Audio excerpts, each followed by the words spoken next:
Yo, what's up, world? And this just in. I don't even have a news clip to show you, but this just in. Rapper Andre Johnson cuts off penis, jumped from balcony in apparent suicide attempt, report says. And right now I'm reading from foxnews.com. I know you guys don't really like Fox, but this is better than nothing apparently.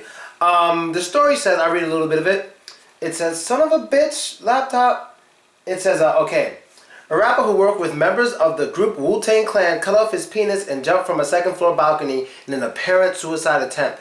TMZ reports. Andre Johnson was found on a sidewalk outside of an apartment building in West Hollywood at 1 a.m. on Wednesday morning and was taken to Cedars-Sinai Hospital in critical condition. Johnson is also known by his stage name Chris Bearer and Andre Rocks. And it is in the rap group North Star. Wu-Tang Clan founded member RZA produced North Star's debut album. Members of North Star told TMZ they were with Johnson. Without warning, he cut off his penis and leaped. They got downstairs and he was running around screaming. They also said, okay, here goes the honest part. They also said hard drugs were not involved. Oh, come on. I thought they were being honest. But anyway, let me get to this. I don't know how much of this is true, but I'm pretty sure something crazy happened with this guy. Now, it's either he was on drugs or he found out he had AIDS. But to be honest, black people, we're not really that good at killing ourselves. Like I was about to say each other. But we're not good at suicide. We're not really good at killing ourselves. I mean, that's kind of why we will never really make good suicide bombers. Remember that one black guy tried to suicide bomb? He had the underwear bomb on the airplane, but it didn't work? Nah, he knew what he was doing. He didn't want to do it because he was black. He wasn't trying to do that. And I remember when I went to Chechnya, people were like, oh, Flosko, they're extreme Muslims. You know, don't go there. They're going to try to make you into one of those American suicide bombers. I'm like, that's not going to work. I can see it now. I'm like going, they're like, all right, we give you bum and you do this. I'm like, all right, cool. All right, so what time we meet tomorrow? We don't meet tomorrow. You take bomb onto airplane and you blow up. And I'm like, okay, but how do I land? How do I get off? Parachute's like, no, you stay with bomb. I'm like, yo, that's messed up. Why don't I just leave the bomb on the plane? No, you take bomb with you. I'm pretty sure the bomb's going to work even if I'm not on the plane. No, we don't care. Well, I care. You know what I mean? It won't really work. I won't be a good suicide bomber. I cheat anyway. You know, I mean, I'm not a bomber. I'm not a terrorist. And this is why black people can't really be good terrorists, because we're not down to kill ourselves for anything. You know, it's very rare that you see a black guy burning himself in the middle of Flatbush Avenue over gentrification or something. You're not going to see it. You know, we're trying to live. I remember one person said, if you see a crowd of white people running one way and a crowd of black people running the other way, always run where the black people are going, because white people are nosy. White people are nosy and they're like, what's going on? You know, and they're looking around to see what's happening, and the black people are just gone.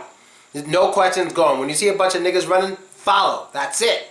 Wherever they're running, you follow, because we're the first ones to leave. We're gone, okay? Don't follow the white people. You see black people running and white people just stand and they're like, oh my God, run with the black people. That's it. So if I see a bunch of black people running, like they did this. Some YouTuber did this, where they just had a bunch of people running and then like running towards someone who didn't know anything, and then that person who didn't know anything just started running with them. I would do the same thing, especially if it's a bunch of black people. I'm gone. If I see a bunch of Asian people running or something, I might look around first before I start running, but black people, I'm gone, because I trust that it's really something that's going to get you killed. And we're running away from the danger, not to save shit, but we're running away from the danger, okay?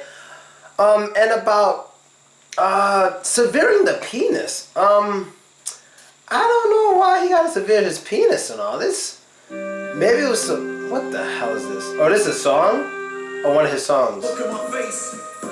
Okay, alright, I don't want to listen to your song right now. But about the cutting off the penis part. Now, to be in all seriousness, I know I was making fun of the guy or whatever, but in all seriousness, I know a girl who was in the news. You know, I don't think I want to give her name. You guys might find out, but there's some options, so it's up to you. She was a friend of mine. Like, we even had a friend to get a photo together on her Facebook. And she was a pretty black girl. You know, she has really nice teeth. She has really nice teeth. And basically, we hung out a few times, and one day I heard the news, you know, blah, blah, blah. Murders her father, cuts off his penis, and takes it with her. Which is kind of what happened, you know. She cut off his penis, and, you know, she did so. I forgot exactly what she did with it. I can ask her, I can speak to her about it, but there's two stories I heard. I try not to ask her about it because I mean she's out of jail, we talk and stuff, but I don't want to just be like, so what exactly did you do with your dad's dick? There's two versions. She stuffed it down his throat. Another one was she was like walking with it. She threw it in the sand or something near the beach because that's where she lived. But yeah, she cut it off because he was molesting her when she was younger, and she was afraid that he was going to molest her nieces. So maybe some bitch. Maybe he found out he got some girl pregnant. He didn't want to get her pregnant. I'm just looking at all the reasons he could have cut off his penis. Got a girl pregnant. Found out he had AIDS. Got made fun of because it was too small. This is a very odd story for no offense, but for a black person. This is very odd. Because, you know, I'm not trying to be racist right now to white people, but usually, okay, so there's 12% black people. And, you know, what's the population of white people in America? Let's just say there's 4 white people to every black person. It's typical for us to hear about 4 times more stories of white people doing crazy shit, like suicide or having sex with animals, than black people, because there are 4 times as many of you, alright? So, like, whatever's between a black and white person, 80% of the time I hear this, it's a white person, so that's why I'm used to hearing it. So, when we hear these things happen from black people, it sounds kind of weird, because it's like, that's weird. Now, I'm not saying black people don't kill themselves, but it's not that common in the black community. You know, I do have a friend who killed himself in this neighborhood. And what's creepy is some people thought it was me, because we used to hang out. We didn't really hang out. We used to hang around the handball courts together. We both were skateboarders and we both were goth. He killed himself, and when somebody would say, hey, you know that guy, the black guy who skateboards and he's gothic? They're like, yeah, like he killed himself. So some people thought it was me, but it wasn't me. I just remember for like 3 months and was like, oh my God, it's great to see you're okay. And I'm like, what the fuck? You know, they thought it was me, but it wasn't me. Only difference is he was dark skinned and he looked like Chris Tucker. But yeah, I don't hear this that much from black people, but I cannot wait to hear why he cut it off, and you know what was going on in his man, like what exactly was going on. Oof. Oh, I gotta make a video about this girl. What exactly was going on in his man, and is he gonna rap about it? You know, is this gangster? Is this what's hot in the streets? Let's analyze it. He kept it real. He wanted to kill himself. He didn't try to take anyone else out with him.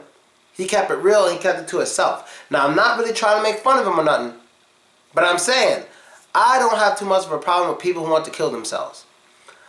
Like, honestly, if my best, closest friend in the world be like, look, I think I want to kill myself, I would talk with him and be like, look, you killing yourself, you know, you're going to hurt a lot of people, you know, if you have debts, the debts could be transferred over to someone else, blah, blah, blah, blah, blah. And I explain to him everything I know about what's going to happen after he kills himself, and he still wants to kill himself and just himself. I can't say much more to talk him out of it. I can say, of course, you know, I'd rather you be here, bro. I'd rather you be here. I love that you're here. I love that I get to see you. I love that I get to hang out with you. But in the end of the day, the way I feel, honestly, it's that person's life when it's an adult. It's that person's life. Now, I know that may sound fucked up, but to me, it's that person's life. You're not that person. You're not going to pay that person's bills. You're not going to constantly try your best to keep that person happy or satisfied. You're not going to do it. That person has to do things him or herself. So I would try a little bit. I'd be like, look, this is what's going to happen. And personally, I don't want you to do it because this and that. But at the end of it, I will say, it's your life. It's your responsibility. This honestly has nothing to do with me. Unless that nigga owe me $10. Then you give me the $10 first. Then you do what you got to do. You know what I mean? But no, seriously. Suicide to me, that's that person's, it's that person's choice.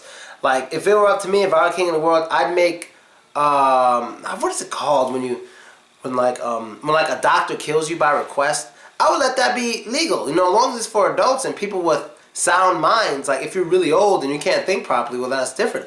But if you have like a sound mind and, you know, you don't owe any money or nothing like that, you know, you're telling all your family you want to die in like 4 days, and you sign a contract, let them kill you, why the fuck not? It's your life. Fuck that. It's your life. There's one thing people shouldn't be able to control, and that's whether you want to be here or not. Honestly, that's how I feel. Oh, Phil, that's sad, that's fucked up. Fuck you. You don't know what that person goes through. It's up to that person. And it will always be like that, especially when it's an adult. You know, kids are crazy, old people are crazy, but adults, fucking 21 to, I don't know, when do people lose their mind? 60? 21 to 59, nigga, is their choice, in my opinion. So, if he was a friend of mine, I speak to him about it, but I tell him that that was stupid. You know, people try to, I know 2 people tried to kill themselves and didn't work. People try to kill themselves and they end up in the hospital looking like a dick-faced cockmaster, that's embarrassing. Nigga, get a grenade. You better know what you're doing if you try to kill yourself. Because if you're a friend of mine, you try to kill yourself, you fail, I'm gonna laugh at you. I'm gonna laugh at you. Laugh at you. That's what my friend around here did. Some dude we were friends with growing up, he tried to kill himself. My homie went straight to the hospital, saw him, started laughing and pointing. Laughing and pointing. Saying you got so many people to care about you and you want to kill yourself, you dumb fuck. And laughed at him. You know, oh, I'd love to get this guy on an interview. You know, I think I'm gonna start interviewing dudes in my neighborhood so y'all could learn things about them and hear things about me, their opinion, how I was when I was growing up. You know, I think I'm gonna start doing that.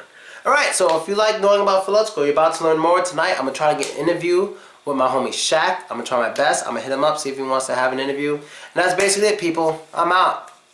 Later.